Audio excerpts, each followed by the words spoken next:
Okay, now we consider the case where the constraints also include inequalities.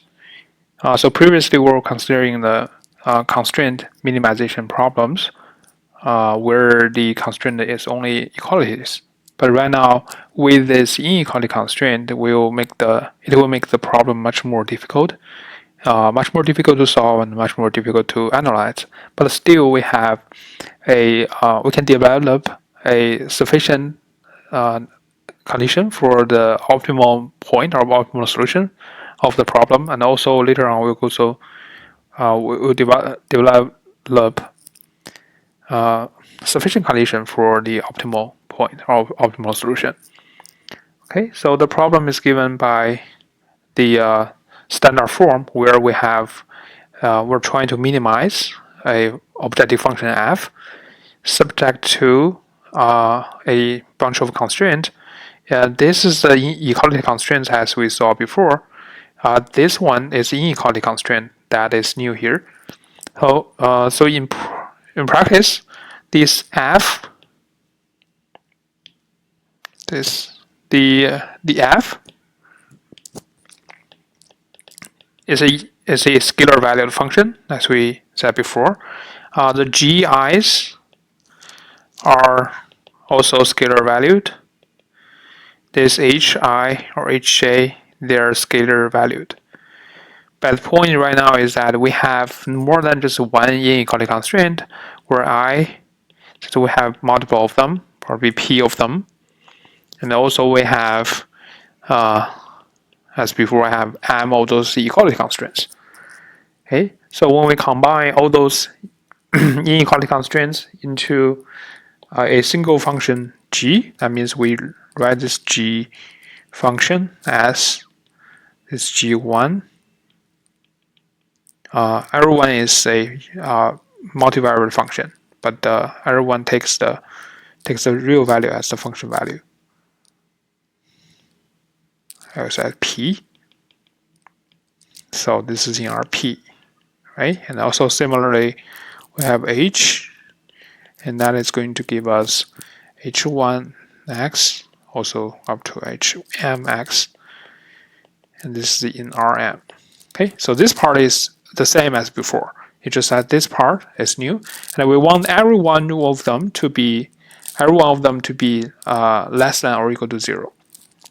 We want this. Okay, so that means every component needs to be less than or equal to 0. One comment I want to make here is that you may ask why we just have inequality like this, rather than having just a strict inequality. The reason is, if we use strict inequality, usually we will get an open set described by the constraints. For example, a simplistic example is that I will try to minimize x, or the f of x is just equal to x itself, and the constraint is that the gx is also equal to x, and I have a strict inequality constraint. And what happens is, say I will minimize, instead of fx, I minimize negative fx, or negative x. So the problem becomes the f of x is this function, right? Negative x. So this is my fx, which is equal to negative x. And the constraint is that x must be less than 0. That means x must be on this side.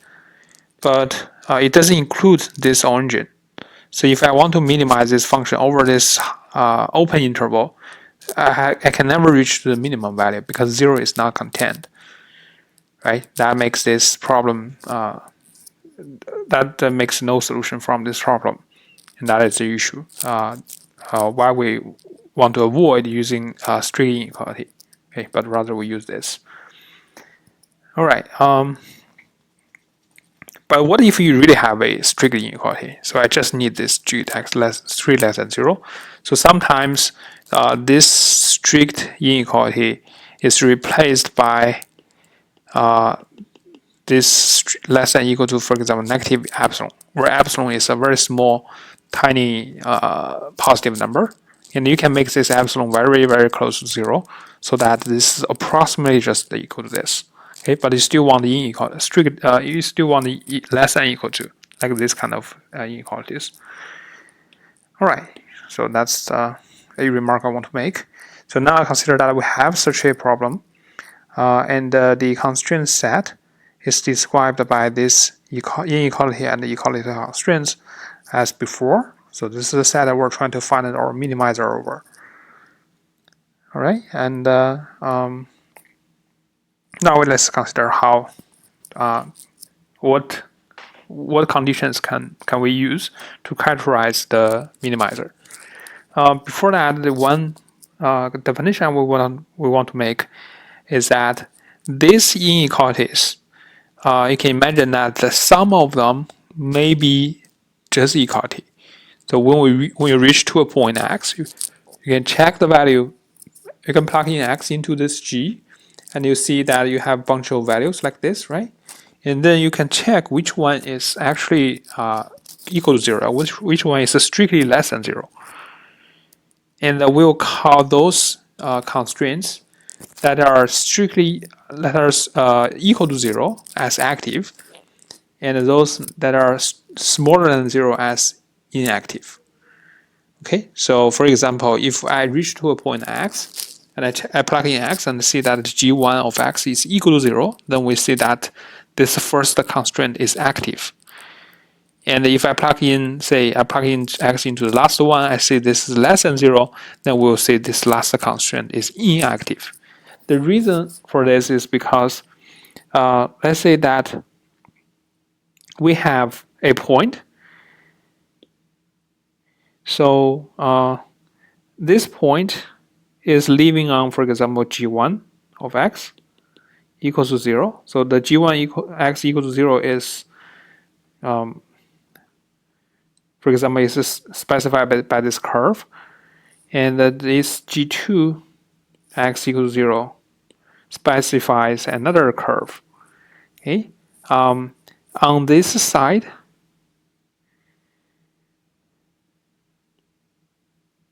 let's see, on this side, this is the where the g1x is less than or equal to 0. So it's equal to 0 here and less than or equal to 0 on the shaded area. Similarly, the g2x is less than or equal to 0 on this side.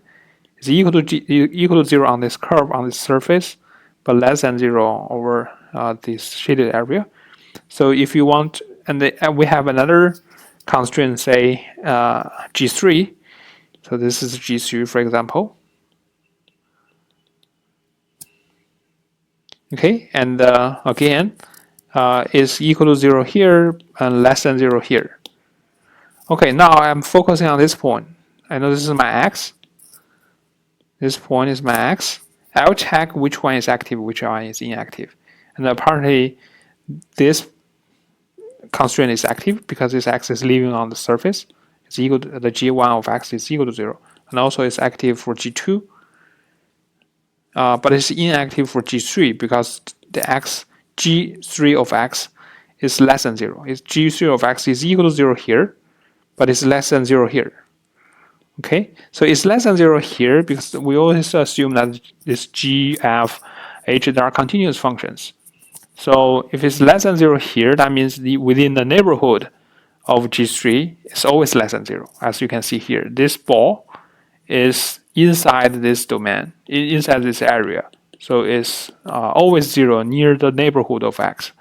We cannot say the same thing for the g1, g2 because we actually have g1, g2 equal to 0.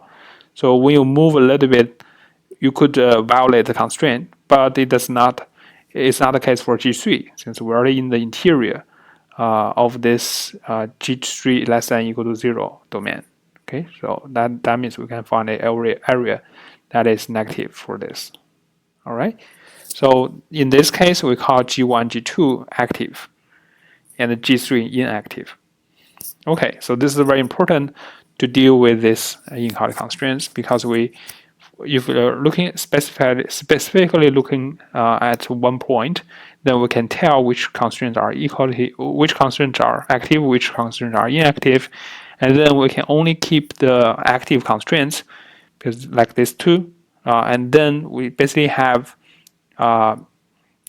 equality constraints only, because the inequality constraint, like the G3, or inactive constraint like the G3, does not matter here. At least locally, it doesn't matter for this x. Okay, so that is a very important concept that we need to use in the derivation later. Okay, so as we said, we denote for each fixed x, or for each given x, we use the j of x to denote the index set for the active constraints. For example, previously you have only three constraints, G1, G2, G3. Then at this point x, the G1, G2 are active, so the j of x will be 1 and 2. So the j of x will be the set containing two numbers, and the j complement. So we said here, the j complement will contain the other the inequality constraints, inactive constraint, which is the 3. Okay, the jc of x will be equal to this. All right. So this jx and the jx complement will just partition the index set into two parts, and the one part stands for the index of the active constraints, and the other one for inactive constraints. Okay, and this set can change. If you move to another point, then this set can change. For example, if you move to, say, this point, then the G1 is not active anymore, right? Because this is the word that G1 is active. So if you move to this point, the G1 is not active. Then in this case, j of x will be just the 2, and the j of x complement will be just the 1 and 3. Okay, so that is the index set for the active constraint. And then we call a point for every point we have. We can call this point a regular point if the equality constraints and the active inequality constraints form a matrix with full row rank.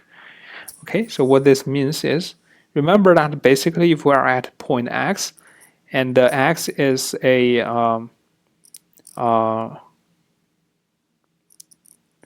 how would I say, the x has we said that there are multiple constraints, and we only look at the active inequality constraint. That means for the j in this j of x, they're corresponding to the gj of x, and those gj, they will be equal to 0 since x is active. The gj constraint is active at x. Okay, so this is actually equal to 0, and the hix must be equal to 0 because the x must be a point in omega. So the equality constraint must be satisfied. But at meantime, the inequality constraint, the active inequality constraints are also active because they are actually equal to 0. Right? As in the previous example, the G1, G2, they will be equal to 0. So in this case, we basically can combine those G1, G2 equal to 0 as equality constraints, as we did before. So the H1 of x up to Hm of x, they are active, they are equality constraint that we had. But meanwhile, we have also the G1 of x equals to 0 and the G2 of x equals to 0. Okay, if we only have three constraints and the picture looks like this, then we can assume that. So these are all like equality constraints, and recall that when we have equality constraints, we can use them to form a matrix by taking the Jacobian of them.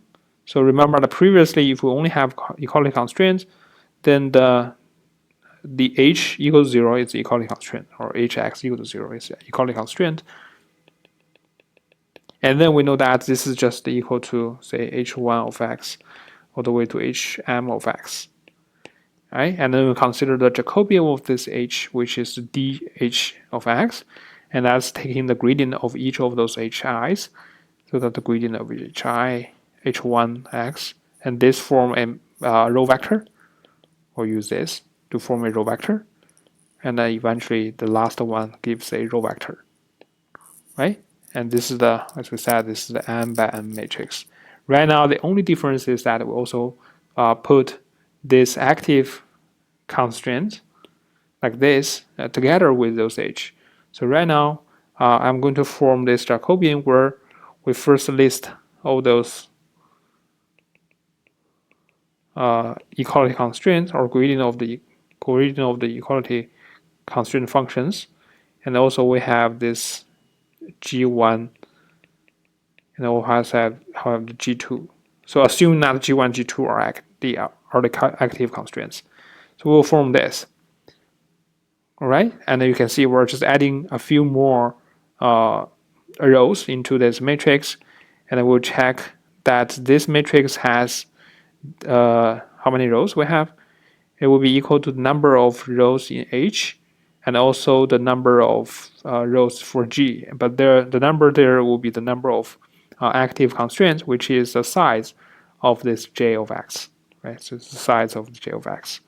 So this is the number of rows, and N is the number of columns. So everything would be the same as before, except that we're adding a few more rows according to which of those constraints are active. And then if this matrix has a full row rank, as before, if this matrix is a full row rank for X, then we say X is a regular point. Right now, it's just that if this matrix is a full row rank, then we say that X is a regular point. Right? So this is the last definition we're going to make. And now, finally, will come the most, probably one of the most result in optimization, especially in constraint optimization, is that we have this first order necessary condition to describe the optimal solution for a optimization problem with both equality and inequality constraints. And this result, or this theorem, is called Tucker theorem, and mostly known as the Kkt theorem. Okay? So the theorem says like this. Suppose we have this objective function f, and g, h, they're all C1. So this means that the components in g and h, they're all C1 functions, meaning that they're continuously differentiable function, or they're differentiable and their derivatives are continuous. And also this f is a continuously differentiable function. And x star is a regular local minimizer. It's a regular point. At the same time, it's a local minimizer of this f over this domain, over this omega. And then there must be some vector lambda star in Rm. So this m is the number of equality constraints in here in H. As mu star is the number of inequality constraints, which is the number of constraints in the G. Okay, so this part is the same as before, but this part is this is a new one. So this is Lagrange multiplier for the G, for the inequality constraint G.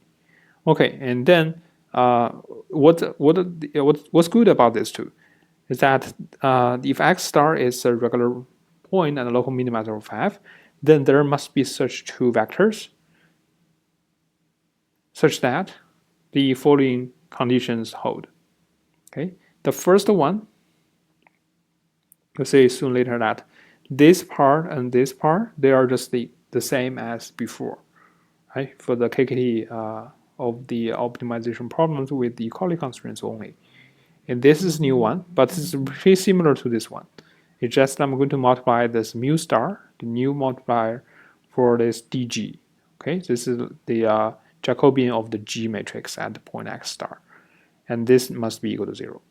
Second one is that this hx must be equal to 0. This is the same as before. We only have the x star is a point in the feasible set, so this must be true. Right? So hx star must be 0. And also x star is the optimal solution, so it must be feasible as well. It must be feasible first. Okay? And that's why this must be less than or equal to 0. So these two are just the constraints as in the question. The new thing are about this last two. The mu star is not an arbitrary vector. It must be non-negative. Okay, so that means all the components of mu star must be greater than or equal to 0. This is very important. Unlike before the lambda, we don't have any requirement on the sign of lambda star. And its components could be positive, could be negative, could be 0. But for the mu star here, the new multiplier here, all the components must be greater than or equal to 0. And not only that, when we multiply this mu star to this gx star, we will make it equal to 0. Okay, remember that this is a p-dimensional vector. This is also a p-dimensional vector. And remember that this gx is less than or equal to 0. So this means this is less than or equal to 0, this vector. This vector is greater than or equal to 0. When we make an inner product of these two, we'll get equal to 0. Okay, so this is the very important one. That's the last condition. Okay, so a few remarks just to remind you what those conditions are or how to memorize them.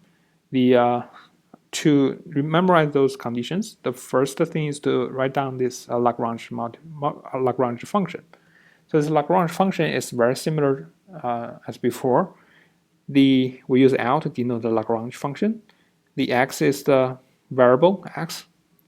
Lambda is the multiplier for the equality constraint. Mu is the multiplier for the inequality constraint. And then this part is exactly as before. And the new part is this. It's a mu times gx. Okay, so now to recall this first condition here is nothing but just the gradient of this L with respect to x only. Okay, so let's select this one. This is the gradient of L with respect to x only. So what that means is you can treat lambda and mu star as fixed. Just fix lambda and mu. Think it as or consider as a function of x only. Then we take the derivative with respect to x. So you can see that when I take this with the lambda and mu as fixed, then I will get, I'm going to take the gradient here, right? I'm going to take the gradient with respect to h, but h is a vector. So I'm actually taking the Jacobian. And also the g is a vector, so I'm taking the Jacobian only.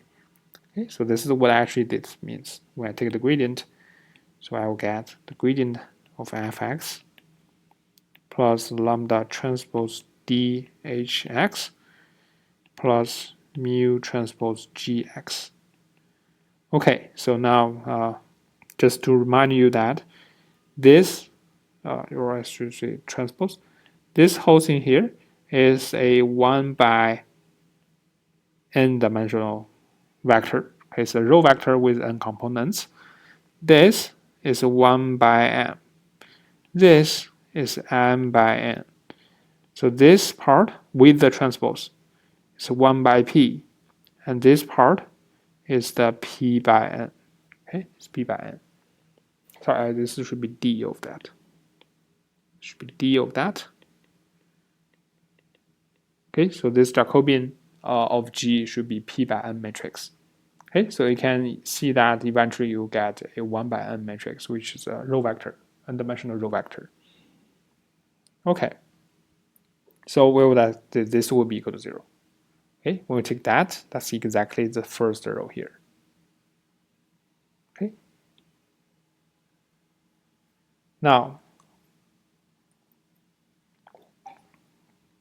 let's look at the second condition. Second and third condition, as we mentioned before, these are just the requirement for our x star, because x star is a minimizer of f over omega. So x star belongs to omega, and omega describes where the constraints are. So this is the omega. So at x star, these two must be satisfied. Okay, that's the second and the third condition here. Okay. And the third one, the fourth one is called the Kkt multiplier, or sometimes we just call it Lagrange multiplier. We all call both of them Lagrange multipliers. So the mu star is greater than or equal to 0, as we said before. This must be this is a difference from the lambda star, which could be any could take any sign, but the mu star must be greater than or equal to 0. And the last one, as we mentioned earlier, the last one is very special because this last one here, if I rewrite it out, I know that the mu star contains, say, mu1 star up to mu p star. So it's a vector greater than or equal to 0. And also it's gx star is equal to the g1x star all the way to gmx star. Okay, and this should be less than or equal to 0. Okay, so when we take the inner product of the two, we'll have the mu1 star g1x star plus all the way to the mu p, sorry, it should be p here, p star times the gpx star. So these are all scalars. And this equal to 0 means what? So this is greater than or equal to 0. This is less than or equal to 0. So altogether, this should be less than or equal to 0. And every one of them is like this. So this is also less than or equal to 0. And you have a bunch of non-positive numbers added together, you get 0. The only choice is that every one of them must be equal to 0. Because in case one of them is strictly less than 0, then the result will be strictly less than 0. Right? So this equal to 0 means that every term must be equal to 0. Okay. So every one of them must be equal to 0. So this is equal to 0. This is equal to 0. Okay. So this condition actually implies that every one of them must be equal to 0. So that is what I'm trying to make a remark here. The last Kkt condition implies that you look at every term in this sum, over this sum, every one of them will be equal to 0. Okay, so that is the last one.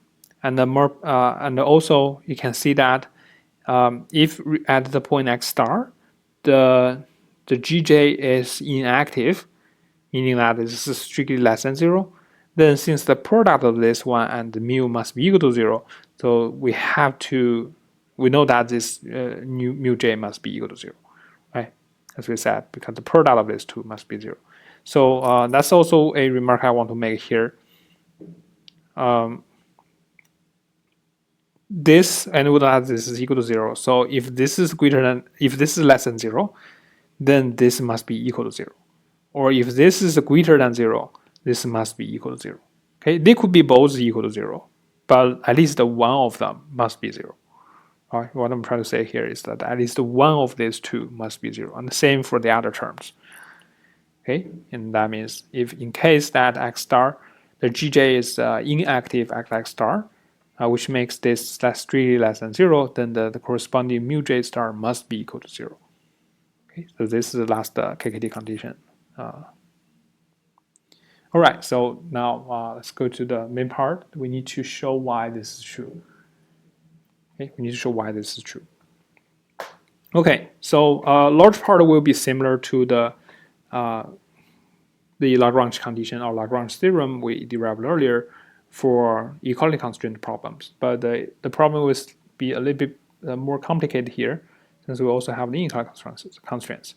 So the first step we're going to do is that since for inequality constraints, we must, for inactive constraints, we must set the corresponding mu j equal to 0. So in this case, we just say that if j is inactive, gj is inactive constraint at x star, then we just make this, we just set this to 0 as we required earlier. Okay, and we'll see that they will be the only choice. We'll see later. Okay, so now since gj for this j in this, g is not active or is inactive here, it will not be active near a neighborhood of x star. That's the picture we showed earlier. Remember that we have the G1 here, G2 here, and G3 here.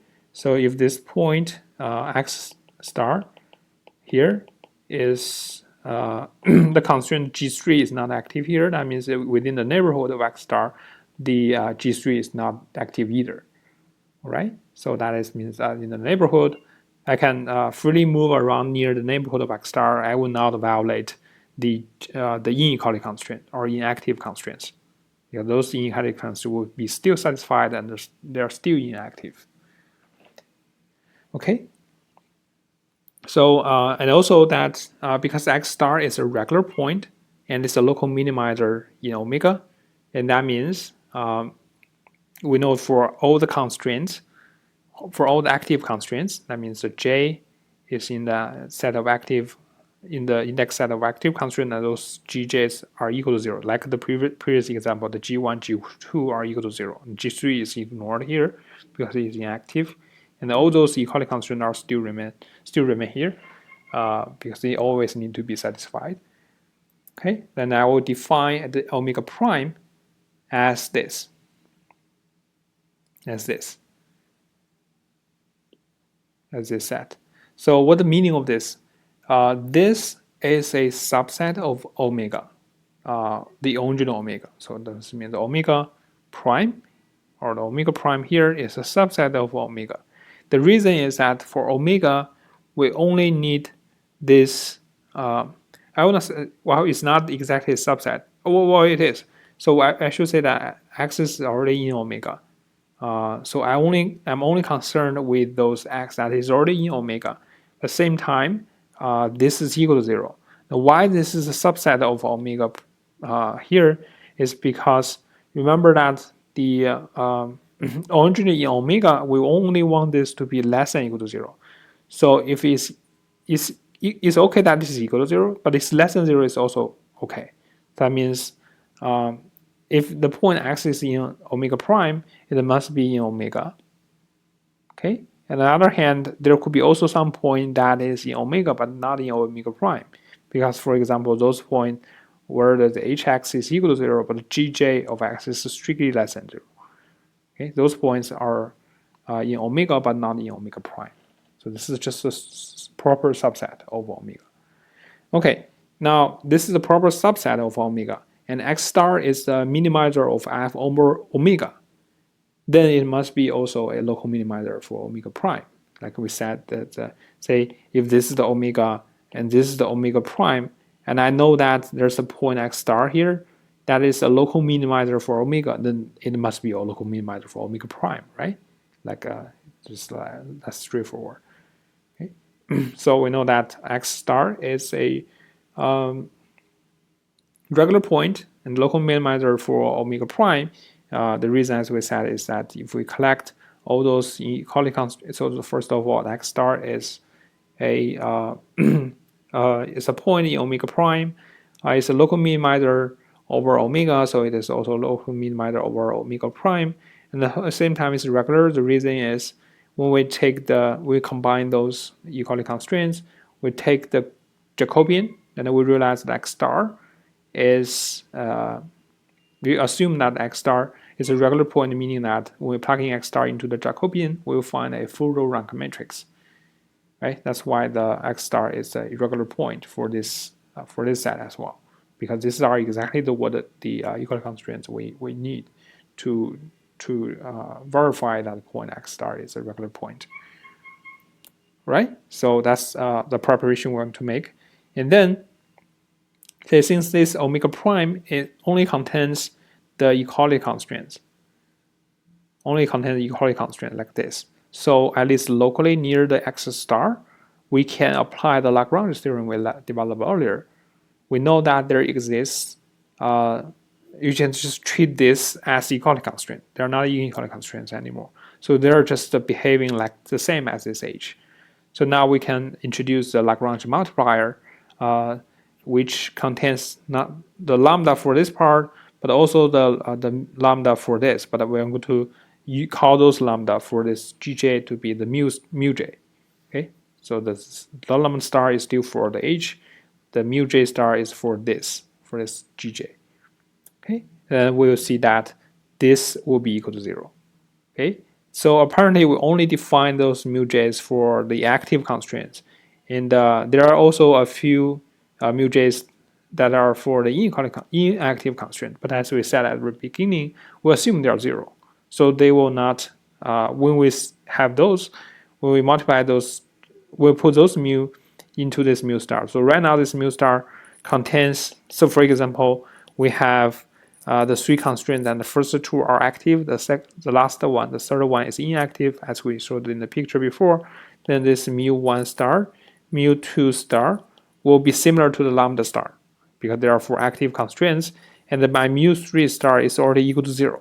So since it's for the inactive constraint G3, so the mu3 star here is already 0. So if I have this such a kind of mu star, then when I multiply this mu star to this Jacobian of G, then this last one will be multiplying to anything, and it will give us 0 since this term is 0. Right? So we'll still have just the mu j's for the active constraints, and also the Jacobian of the GJs for the active constraints only.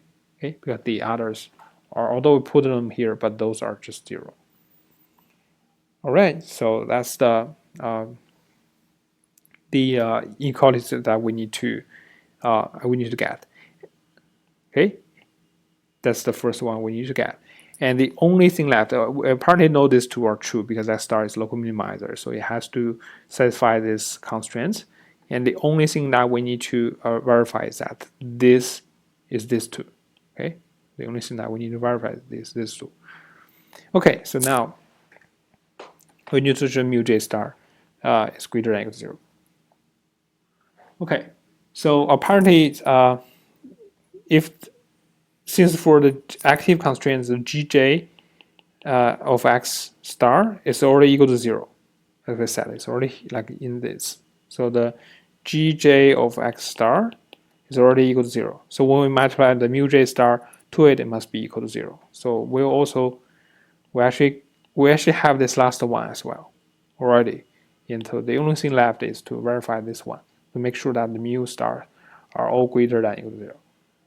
Okay, so now remember that when we think about the picture before, if the G3 is inactive, so say the P equals to 3, the G3 is inactive, then we know that this one is just 0, and it won't have mu1 star, mu2 star. So right now we just need to show that mu1 star, mu2 star, they are greater than or equal to 0. Okay, so this is the only thing that we need to show. Okay, now let's see why that's true. Okay, to this end, let's say that if we prove this by contradiction, we assume that for one of these active constraints, the corresponding mu j star is not greater than or equal to 0. It's on the contrary, it's less than 0. We can eventually derive a contradiction. So let's say, suppose this is true, or going back to this picture, or this example, say we have mu1, mu2, mu3. Mu3 is already equal to 0. I want to show mu1 star, mu2 star, they are greater than or equal to 0. Then if mu1 is less than 0, or mu1 star is less than 0, then what happens? Well, if one of this is less than 0, then I would just collect those. We'll just think about this set. So I didn't write it here, but I'm going to specify a set S. So the S is actually is defined to be the set of X. It's X in the omega, and the Hx is equal to 0, and the Gj prime X is equal to 0, and the J prime is in the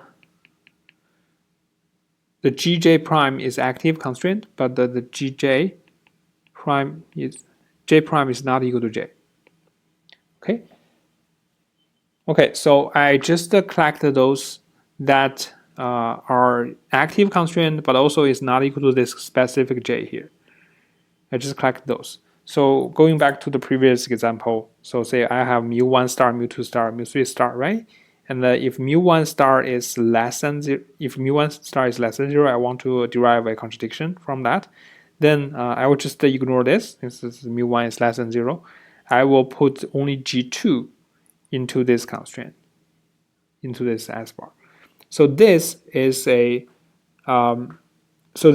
this set is bigger than the omega prime, but it's still smaller than the omega, right? So I have this S hat, and then for this S hat, I will find the tangent space of this S hat.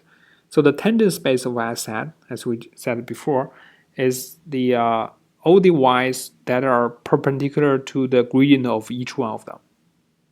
Okay, so this is what I read here. The tangent space of x star is all the vectors y such that this y is perpendicular to gradient hi's, or in other words, the y is just perpendicular to this. So this is the same as I just said. It's perpendicular to each gradient hi. The reason is this dh is a Jacobian. So the dh here is equal to, is just this gradient h1 x transpose all the way to gradient hm x transpose. Okay, it's just this. So if this multiplied to y equal to 0, it just means that y is perpendicular to every row. Okay, it's perpendicular to every row. Okay, and similarly, the y is also perpendicular to every of these active constraints, excluding the j, the j corresponding to this one. So for g prime, in the to be the index for an active constraint, but not the one for j, then this y is also perpendicular to that. Okay, so that's my tangent space. So this t hat is the tangent space for this s hat. All right, so now let's consider this y. I will claim that this y, we must be able to find some y such that this y will multiply to, or take the inner product of this y with this gradient gj, we will get non-zero. Okay, so reason is this. Remember that when we know that the gradient h1 x, I mean all that x star. Okay, right now I'm consider the gradient that x star h, and also remember that we have those g's. So we have the gradient g, gj. Let's say just the previous example only have 3 of those inequality constraints, and the first 2 are active. So we have g1 transpose, and we have the g2x transpose. Okay, like this one. So as we said, the Jacobian, if the mu1 star is less than 0, then we basically remove this one from it. But before removing that, we know that x star is a regular point. So that means this matrix is already full row rank. That means all those rows are linearly independent. So if I move this one out, the rest are still linearly independent. And this one, since it is linearly independent of the others, it cannot be written as a linear combination of the other. Okay, so in other words, if I collect every row here except this one, I will form this T transpose. Okay, this T hat. So this contains all the y's that are perpendicular to these rows. Okay, or let me say maybe I use this. I'll call this one, be easier. So I will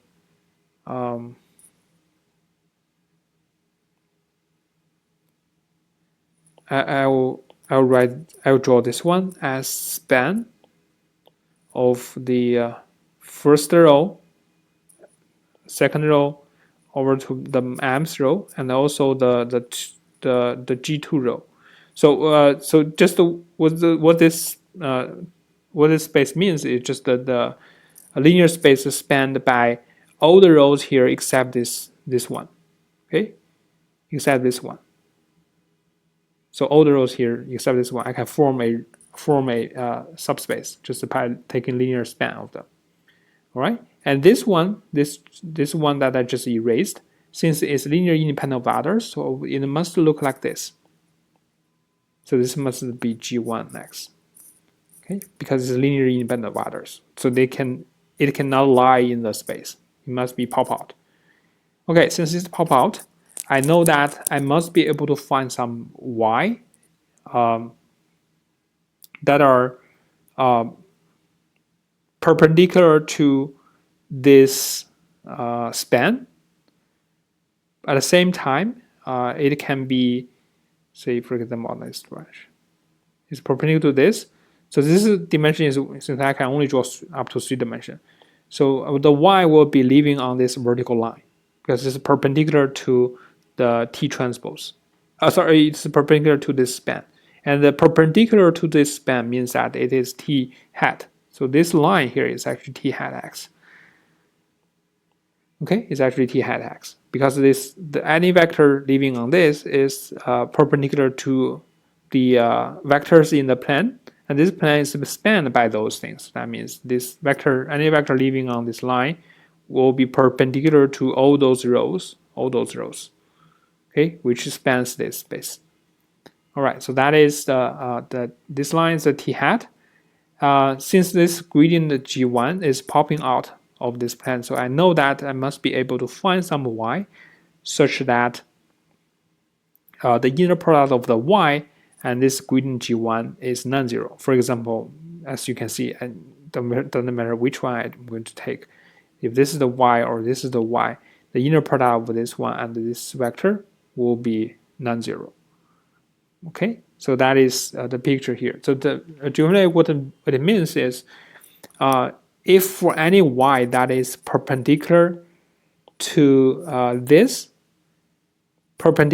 plane, I also have this equal to 0. And what happens is that since this T hat is a perpendicular orthogonal complement of this one, and if this y, if any vector in here is perpendicular to this gradient G1, then that just means that this gradient G1 is living in the orthogonal space or orthogonal completion of this T hat.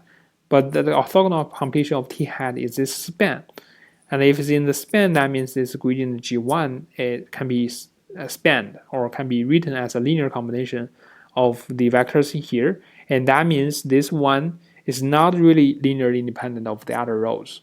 And that violates the condition that the x star is a regular point. Okay, and this also verifies that this gradient G, we must be able to find some y in this T hat such that the inner product of the y and this one, sorry, the linear product of the y in this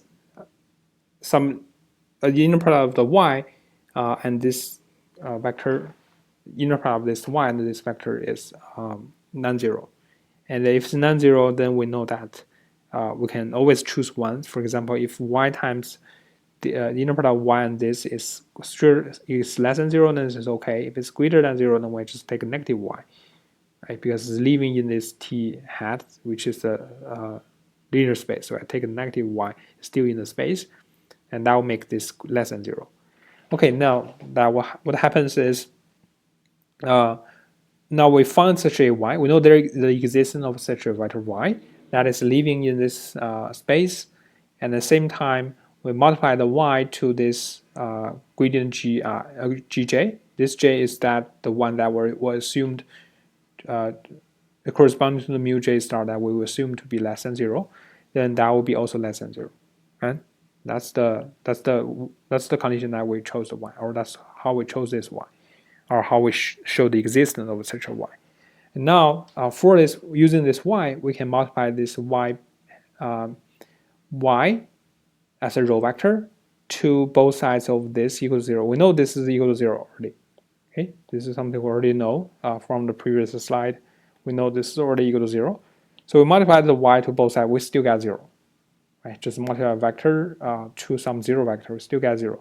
But when we multiply that, we realize that we multiply this to the left, and also to the left, and also to the left here.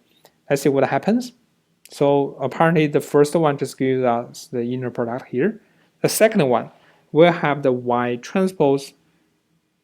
When I multiply this y transpose to the second term, I will get the dhx star transpose lambda star. Okay, so remember that this is row vector times the matrix and times the column vector, so I get a scalar. The point is that I can combine the first two. I know that this is equal to dhx star times y together transpose lambda star. And the together transpose means just look at the inside the transpose. This is like y multiplied to this Jacobian. Right? And remember that the y is living in this t hat, and the property of the y is that when you multiply y to this Jacobian matrix, you get 0. So that means this one is just equal to 0, since y is from that t hat. Okay, so this is 0, and doesn't matter what this y is, this will be just cancelled. So when we multiply the y hat to this term, we'll just get 0. And now we only need to worry about this y transpose to this one. And similar as before, we can multiply the y transpose to this dg x star transpose mu star. We'll get just the dg x star y transpose and the mu star, right? And then look at here. So this dg y star, remember that if the g is inactive, the corresponding mu j will be equal to 0. So this will be always equal to 0. That part will be also equal to 0, right? And so what I'm trying to say here is that I have this is just the sum of the mu j star gradient g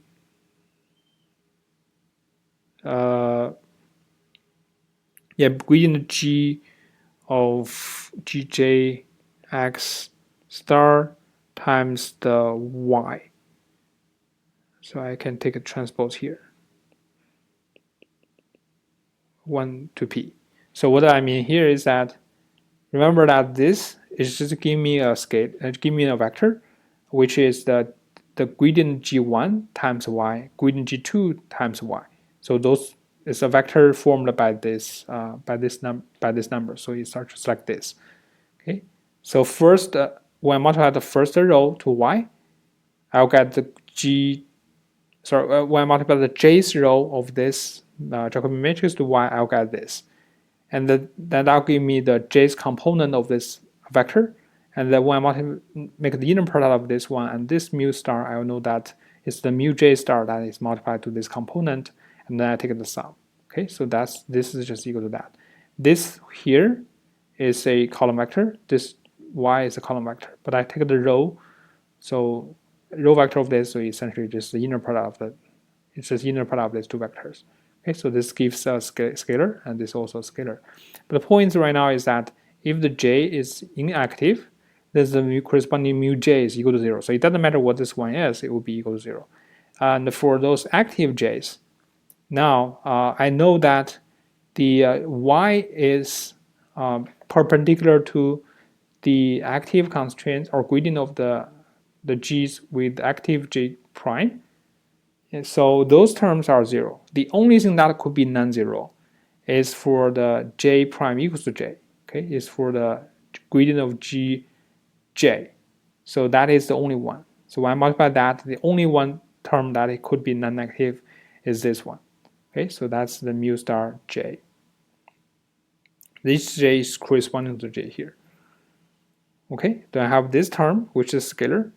And then since I know that I chose this y such that this one is less than 0, okay, I chose this y such that this is less than 0. And meanwhile, we assume that the mu j star is less than 0. So this is less than 0, this is less than 0. So altogether, this whole thing is less than 0.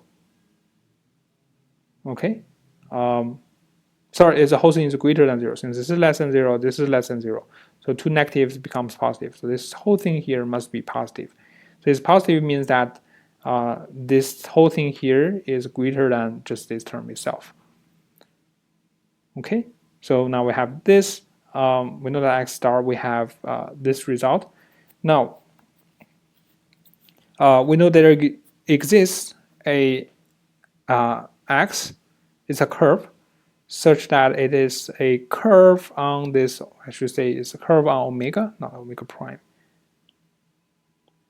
Omega, such that the as before, that when the t is equal to t star, it is at this x star, and the derivative there, or the tangent line there, is equal to this y.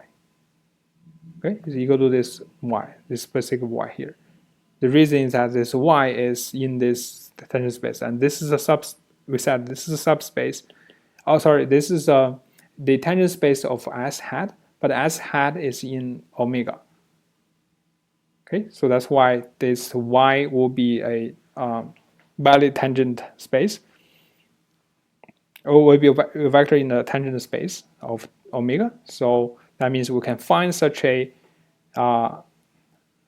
curve such that it passes through the point x star, and at that point x star, at that point the tangent line is equal to the y. It's in the tangent space. Okay, it's tangent space there, and then we'll get the contradiction. So now here is the where the contradiction comes from. So let's define the let's track the function value over this curve. So the phi of t is tracking the function along this curve, tracking the function value at this curve. Then by taking the derivative, I know that the derivative of phi according to the chain rule is going to be greater, the gradient of f at this point, just evaluating this at t star, just the gradient of f at this as this x of t star times the derivative of x at the t star. Okay, so that will be this. And now remember that the curve was set so that this is just x star, and this is just a y. So that's why it just become that. And then we know that this is less than 0. As in the previous slide, we know that this is equal to 0, but this number is bigger than this term itself, since this is greater than 0. So that means this is less than 0. All right, so it's less than 0. That's what we know. Along this curve, the phi prime at t star is equal to less than 0. That means along this curve, the function value can further decrease, right? So along the curve x of t, the function value can further decrease, since the derivative is less than 0. And also we define another function, psi of t. Psi of t is tracking the value of gj along the curve. Okay, so it's defined in this way. It's tracking the value of gj along the curve. Then again, we take a derivative and evaluate at t equals to t star. We'll again use the chain rule. It's a gradient of gj at x t star, and also the x prime of t star. And remember that this is just x star, okay, which we know is strictly less than 0. Sorry, I shouldn't say that. So I know that this will be x star, and this will be y. And what we know about it is that the y times this vector is less than 0. So I know this is less than 0, and that is what I'm trying to say. This is x star, this is the y. So this must be equal to this, and it's less than 0. Okay, so what that means is along this curve, when I track the function value of gj, it is also going down. It's also going to be smaller. All right, so originally at this point, I know the function value at the x, at t equals to t star, this is the x star, and I know that at x star, this gj is equal to 0. And along this curve, I can go further. Along this curve, when we go further from t star, I will realize the function value is decreasing. That means I can even make this smaller. So this could be not just equal to 0, it will be smaller than 0. That means it is still inside the omega. It's still a feasible point. So I move along this direction. The t goes from t star to some t star plus some small number. It will be guaranteed that this both of this value and this value can further decrease. Okay, so I know that all the other active constraints are still active. All the other inactive constraints are still inactive, except this active constraint. I know that going along this curve further, this one will further decrease, means that it will become inequality, but become inactive. But this is still, this less than or equal to 0 is still satisfied. Okay, so that means we're still inside the omega along for this t in this interval. We're still in the omega, but at the same time, our function value decreases. Okay, it's like that. This is the omega, so we're leaving the omega here. So at some point, this is the omega. At some point, I know that going along this direction, the function value further decreases, and I'm still living inside omega. And that is a violation, or that is contradiction to the fact that here x star is the local minimum, right? Because I go along this direction, I'm still staying in the omega, but my function value actually decreases. And that is a contradiction. Okay, so this completes the proof. That means none of this can be less than 0. For j in the index of a constraint, active constraints, the mu j star must be greater than or equal to 0. It could be 0 somewhere, but it must be greater than or equal to 0. Okay, it cannot be negative. Okay, so that verifies the last condition here. So just as a summary, the first one is just to get the first one, you just need to form the Lagrange function like this one. Okay, so the only difference from the previous Lagrange function is that this additional term. And taking the gradient will give us the first equality here. And then these two are just the constraint that x star must satisfy, right? That's the constraint to describe this omega. And then we'll say that all this will be equal to 0, because if it's active, then if the gj is inactive, then the mu star corresponding mu star must be equal to 0. If the gj is equal to 0, then the mu star can be equal to 0, can be 0, can be non-zero. But if it's non-zero, it must be positive. That's what we showed in this theorem, or the main part of the theorem, which is completed. That means that for all the active constraints, the corresponding mu j star must be greater than or equal to 0. So altogether, all these mu j's must be greater than or equal to 0. Especially, in particular, if the constraints are active, the corresponding mu star must be greater than or equal to 0. Okay? If the constraints are inactive, then the corresponding mu star must be equal to 0. Okay? That's how we make this last one equal to 0, okay, as we remarked earlier. Okay, so this is a very, very important result in optimization. I cannot emphasize this more. Probably one of the most important results in optimization. Okay, then finally, let me give you an example. So how do we use this fact to find a minimizer? So to consider this problem, we have a minimization problem f of x, which has this objective function. So apparently it has two variables. The x is a two-dimensional vector containing the x1, x2 as the components. Then this is the constraint. Now it is the constraints are simple. It's just like x1, x2 must be non-negative. So now we can think this g1x, x is a vector containing x1, x2. Okay, so this is g1 of actually x1, x2 is equal to the negative gx1. I want this to be less than or equal to 0. And similar g2x is equal to negative g2 is less than or equal to 0. Okay, since I want to get this greater than or equal to 0. So I want the setup is, or the standard form is g is less than or equal to 0. So that's why I set this to be negative g1, negative x1, negative x2. Okay, so this is our constraint. And I'm going to introduce this Lagrange function. Since we don't have equality constraints now, the only constraints are inequalities. So for each of these inequality constraints, I'm going to introduce a Kkt multiplier or Lagrange multiplier. This one is going to be corresponding to mu1. This will have mu2. Okay, so the mu is the vector with the same number of inequality constraints, which is 2 now. So the mu is also a two-dimensional vector. So I have this f part. This is the same as the f here. Okay, and then also have this.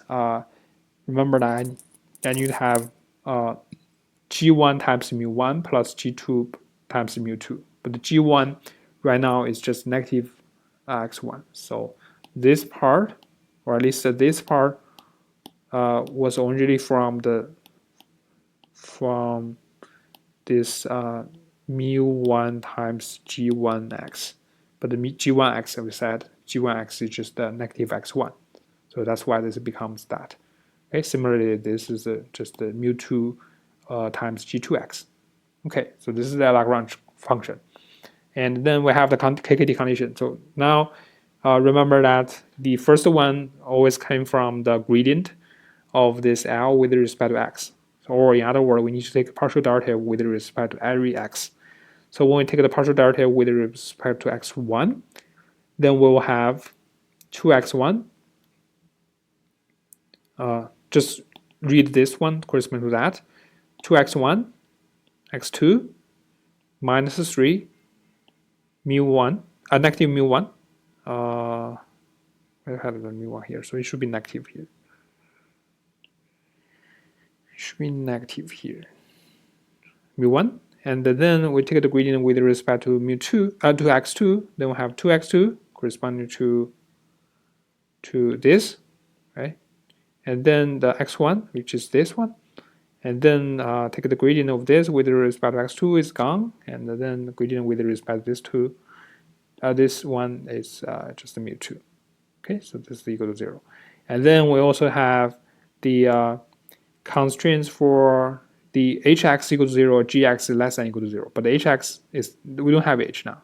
So we only have the gx less than equal to 0, which means that the x1, x2 must be greater than equal to 0, or this is less than 0. So that's why these two must be greater than equal to 0. All right, and then we also have the last one, which is very important. The last two. One is that the mu's must be greater than equal to 0.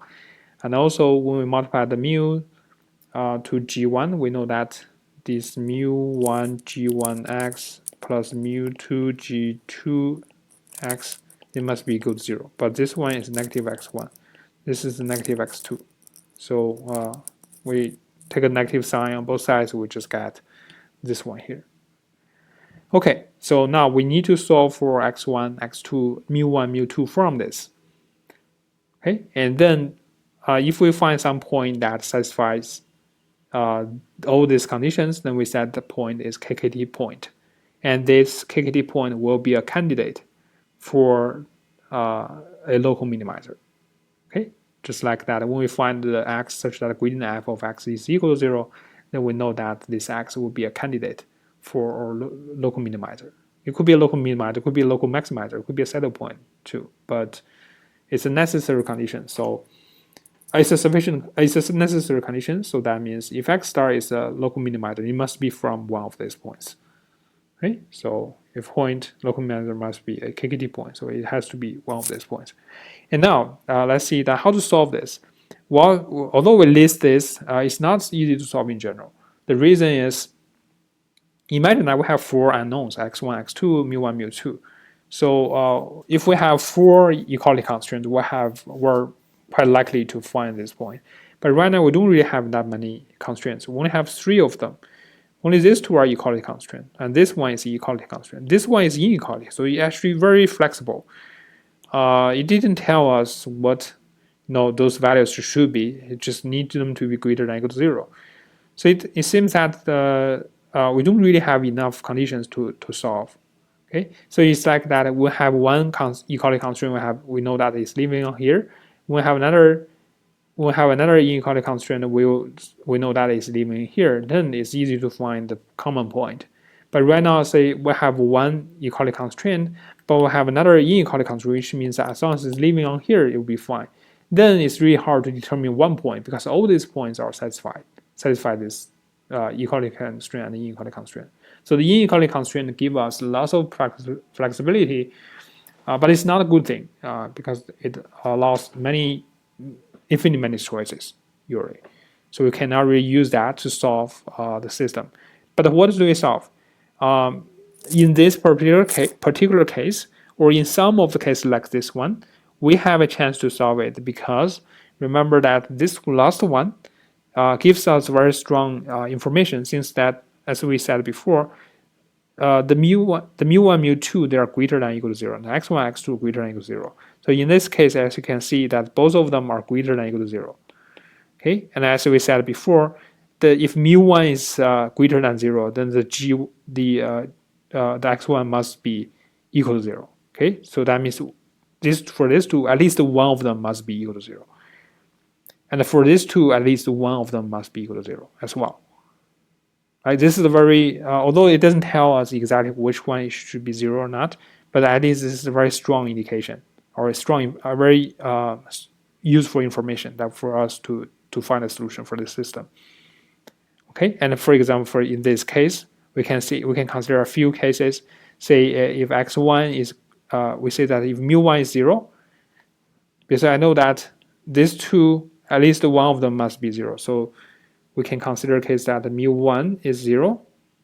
At the same time, mu2 x2 must be, one of them must be equal to 0. So I can see that the first case, the mu1 equals 0, mu2 equals to 0. That's the first case.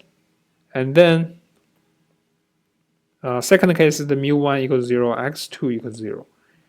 Okay, and then mu x1 equals to 0, mu1 equals to 0. And then finally, we have the x1 equals to 0 and x2 equal to 0. Okay, because I know that between x1, mu1 and x1, at least one of them is 0. So I only need to check these few cases.